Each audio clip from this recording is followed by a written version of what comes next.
Hi there, I'm Michael Hill with Canine Chronicle TV, your host of NextGen, focusing on the younger demographic in the sport of dogs. And today we have Lindsey Cook with us, famous for English setters.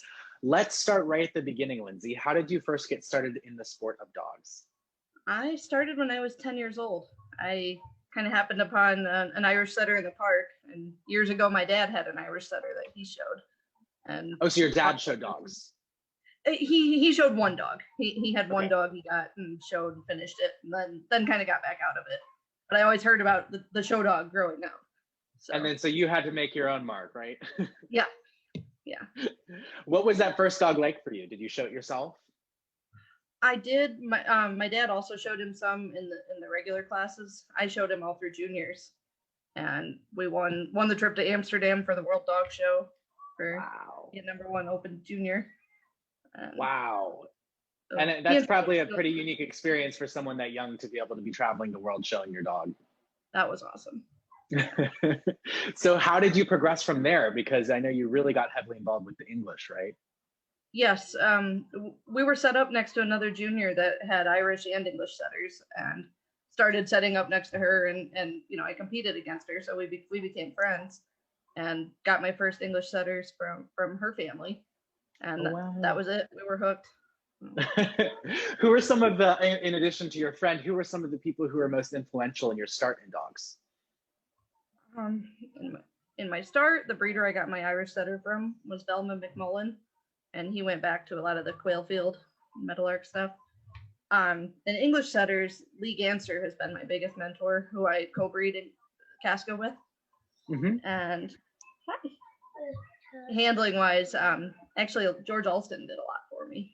I went to several of his seminars, and so one of the greats. Yeah, whether he knows it or not, he was a big influence. That's all that counts. And speaking of the Alstons and handling, that became a big deal for you pretty young, right? Where you were pretty successful as a handler in the ring, right? Yes.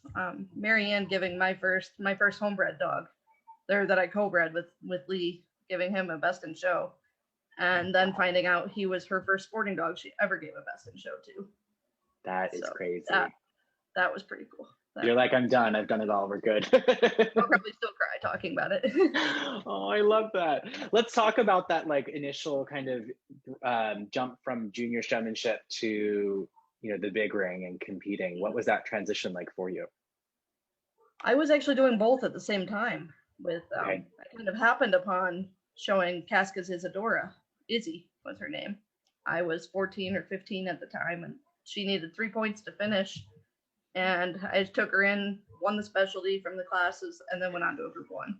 Our very first time in the ring together. Way to go. So overachiever. So I was showing at juniors and also kind of campaigning her too. Wow. And she had quite a campaign and set some records. Let's talk about that. What was that like? She ended up setting at the time the record for the most specialty wins by an English setter. It's since been passed now by a male, but she's still the top winning female with 32.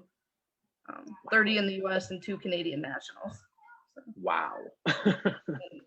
That was from the time I was 14 till maybe 19. Wow. So while you were doing this, was it clear to you that this is what I want to do with my life kind of a thing, or was it more just of a hobby passion kind of thing at that point? It was more of a hobby because obviously while being in juniors I wasn't making any money or anything, right? And I couldn't really travel with handlers very much because of schooling. My parents wouldn't let me. And then I got a full ride scholarship to college, so that kind of settled that I was going to college. Yeah.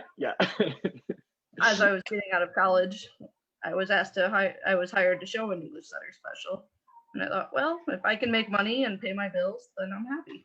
As long as I'm happy, I'll do it.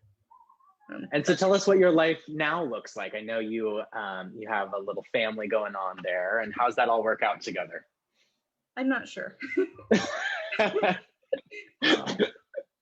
Every day is an adventure. Yes. Yeah. Seemed like a good idea. My We're mom sticking to luckily it for now. Hmm? You're sticking to it for now. Yes. Yeah. It's a bit crazy right now with young dogs and a 3-year-old. Yeah. And right now, nowhere to go with dog shows for me. So. Right. You're all cooped up.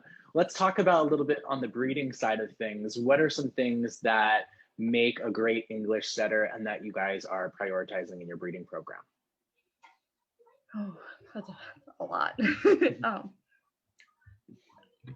Temperament is probably one of the main things, and one of the great things with the breed, with having a toddler, it's great having a breed that I can trust with a youngster, and for the most part they get along with about everybody.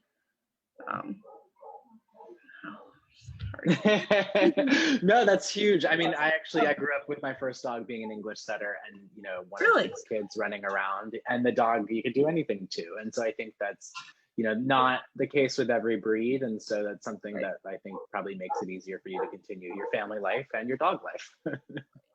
And from a breeding perspective, always trying for the next better one. I'm always trying to improve and always looking for improvement on that. And we've trying to keep a certain type, which I think we're pretty consistent with.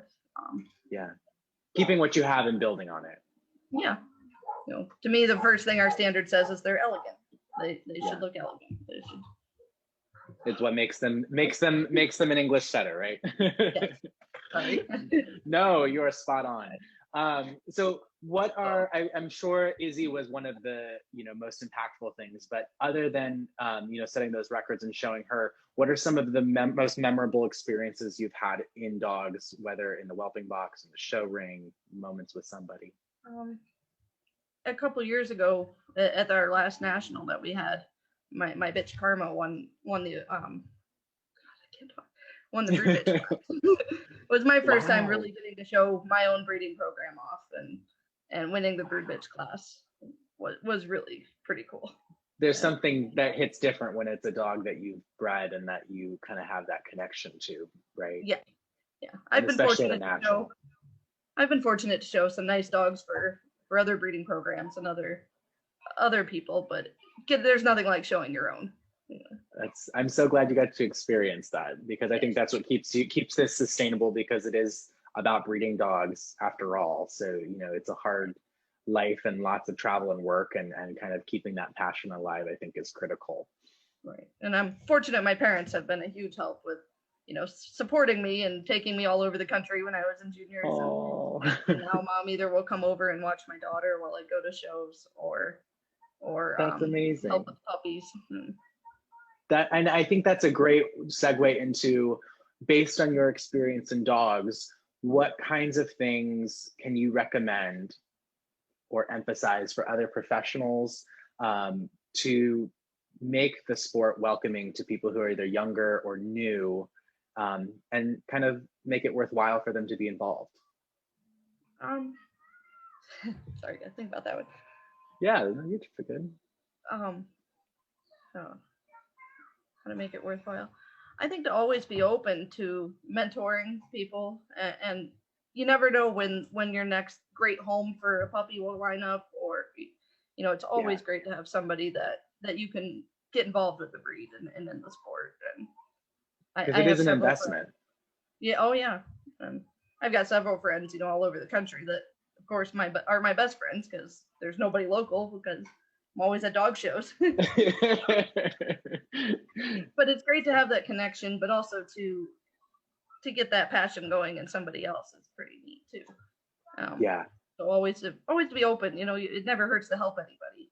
If you see somebody struggling, go help them. Right. It's not just about you, right? Right. Somebody was just here last week with their new puppy for grooming, and all those things that you can't just look up online, and you need somebody to kind of show you and demonstrate for you. And that just takes generosity. Yes. And I always tell people, don't take advice if you don't like how somebody grooms or handles their dog. Don't go and ask them. Go to watch, see what you like, and go talk to them. Go find the breeder that's breeding what you like. Right. Not just necessarily who's nearby, right? Right. Right. And especially with the advent of technology like Zoom, we can work and see each other anywhere. So it's If just some of us about being figure it creative. But you did. Well, Lindsey, I think it's been great to, hear about your progression in dogs, and I hope that, your young one will be a top handler as well. Oh yes, I'll have to send you pictures of that. Yeah, we'll show some of them during the interview here. But thank you so much for your time today from everyone at the Canine Chronicle. We really appreciate it. Thank you. You too.